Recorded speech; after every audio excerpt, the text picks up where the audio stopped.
Nice to meet you. How are you? Hello. How's everything going? Oh, so good. Really wonderful. And you know what? You're the last interview. So I'm like a horse. You're like, are we there yet? Are we there yet? Sonic, you finally found your family, but you didn't change who you are in here. Yeah, in my lungs. Or your heart. So thank you so much for having me. And first off, I would like to ask you from this character's perspective, Sonic and Shadow, what do you think is what determines whether they're good or evil in life? Their actions. Ooh. Their intentions? And actions. And their actions. Well, I mean, Shadow's kind of, he wants to destroy some things. Yeah, he does. His heart is filled with anger, maybe? Anger and grief. Revenge, Yeah. grief. Sonic's heart is filled with jelly beans and rainbows? No. He Love? wants to be loved. He's trying to love, but he's a little self-centered. There it is. Maybe a little bit. Maybe. But maybe through this movie, we learn a little bit about ourselves and we grow. I love that. Why do I feel that you both are also full of rainbows and candy? We are filled. Shadow's story began a lot like yours, Sonic, where you found family and friends. Shadow found only pain. I think you are, without a doubt, the master of make-believe. I love that about you. You could actually make me believe that Sonic is sitting right next to you right now. And I wanted to ask you, how do you feed your own imagination? Like, what do you do on your daily basis to be, ready for anything? Yeah, imagination is not a problem with me. Stopping my imagination is a problem. That's what I have to work on, with the meditation and the things like that, so I don't project the whole, universe out in front of myself all the time. This is an amazing challenge because you're generally working with a sonic doll just sitting there, a macaque that's just sitting there staring at you like this, and there's a voiceover, there's a puppeteer over here, saying the lines. There's a lot of that, and I think more and more these days, movies are like that with the blue screens and the special effects and mocap stages. You have to imagine a lot of your environment and the other characters in your environment. So it's becoming like a weird form of pantomime of some sort, But it's a challenge, and I love it, and it's really just about committing to the images in your mind, so I hope it came off well, and I think that's part of the fun of this, is that the artists in the special effects room get to fill in all that stuff and all that beautiful detail on a big screen. It's the artistry is amazing. I feel like Sonic has been very successful bringing a video game to the big screen. So I wanted to ask you, from your perspective as a storyteller and a director, what makes a good adaptation of a video game to the big screen?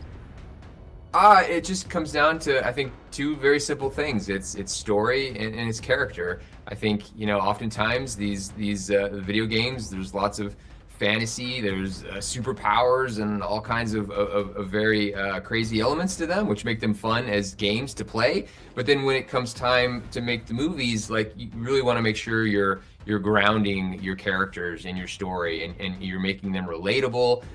You're allowing the audience to connect with them, for kids or parents to just see themselves in the characters and the choices they make. And I think that's kind of that gives you the best of both worlds. It's all of the fun and all of the great action and visuals that come with the video games, but then also just creating some really great characters that people really connect with. And Ben, I want to ask you how your relationship with Sonic has evolved throughout the films, and actually I want to know if he has taught you something about yourself. He has. I feel like this franchise has taught me to be grateful and to be gracious, and to enjoy the moment when something happened. We had an incredible premiere yesterday, and it was so fun to just see everybody be so happy and see where we've come, where we came from and where we are now. And I think the way the Sonic has grown is basically, the first movie he was kind of lonely and he was kind of, you know, from a different planet and from the outside, and all he wanted was a friend. He got that friend in Tom. Second movie, he found his team in Tails and Knuckles, and in this movie, he's maturing. And not only is he learning how to be a leader, when to accept help, when to ask for help, but he's going against someone who's truly dark, and he's trying to help this person out, even though it seems nearly impossible. So it's a very selfless act for this character who's very much like jabbering on and always making jokes and, you know, always trying to look like the cool guy, to slowly being a more selfless and just do anything for his family and friends. He's too powerful. We need your help. On one condition.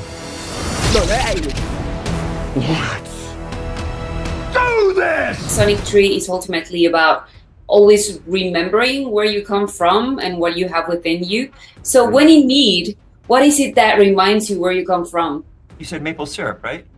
No, I didn't. But it does. Of course. I sometimes I'll just sit on the ground. Is this real? Yeah. Meditate, or just you just sit on the ground? Like sit on the ground. Just Can you imagine just walking by and then Keanu Reeves is just sitting on the ground? Yeah, you might see that once in a while. Love it. I just kind of sit on the street, just sit in the backyard, just sit. Love it. If I ever see you sitting on the ground, I'm gonna be like, he's trying to remember where he comes from. Yeah, but literally- just all of that. Where I come from, or just where we all come from, or just where in the life. I didn't grow up in the business, in the industry, and many people have, and you know, they're fine. But I'm glad I grew up in sort of a small town with the bonds of family, and you know, I'd come home from school and get on my bike and go down to the creek and go fishing. I don't know, just outdoors.